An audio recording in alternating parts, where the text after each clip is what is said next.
Right, you ready for your take? Ready. All right, because you may love it or you may hate it, but soon these things are going to be a reality. You know what I'm talking about? Driverless cars. Yes. Self-driving cars. They're scary. You think they're scary? Terrifying. Well, they're equipped with so many things. I mean, cameras, GPS tracking, intelligent algorithms, and they can navigate traffic with little or no human input. But are you ready to trust these cars? Clearly, Kels, you're saying no. No, I'm a hard no. Okay, Yeah. Priya? I am so ready for this technology. You're ready I for can't it. wait. I can't wait. That's So interesting. first of all, there are a lot of terrible drivers. I am one of them. I hate driving. I can't wait until there's a self-driving car that can just take me everywhere. I love that you guys are divided because take a listen to this. About half of Canadian consumers surveyed last year say they do trust autonomous vehicles to get them to their destination, but only 30% would replace their current vehicle with a self-driving car. And this is interesting because as we teased this segment a little bit earlier, a couple minutes ago, we talked about the fact that these cars are already being tested on the streets of North America, certain places, including right here in Canada. The only province to allow that is Ontario at this point. But we have been seeing certain companies testing self-driving cars, like Uber, for example.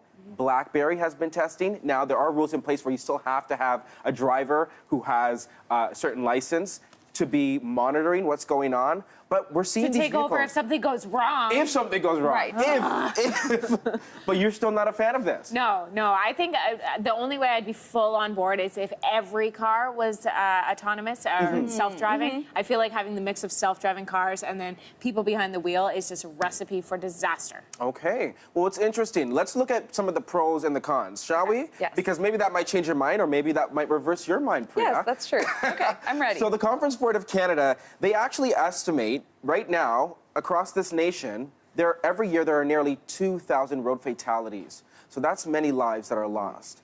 But they believe, and many other organizations believe, that with autonomous vehicles, we could reduce that number by 80%.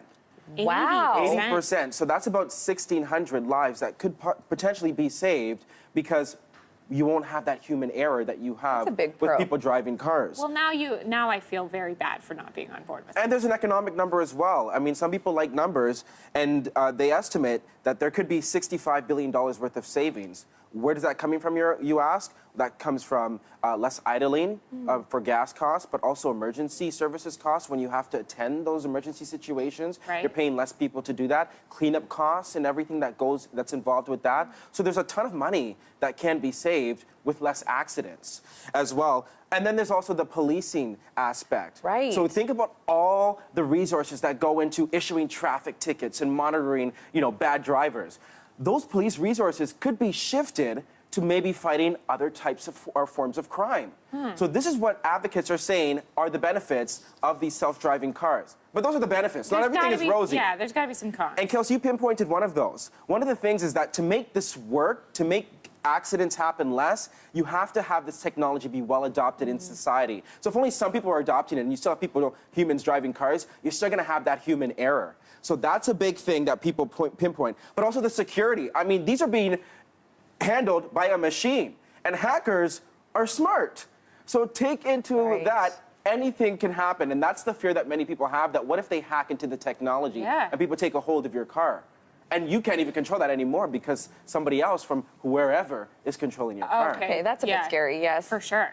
So these are some of the pros, these are some of the cons, but still, it is on many people's minds because the technology is here, it is coming. So Canada, we want to ask you, here's your hashtag, your take question. How do you feel about driverless cars? Do you trust them to take you to your destination? Or would you rather say, I trust myself? Hit us up on social media, let us know your answer. After the break, more news and weather.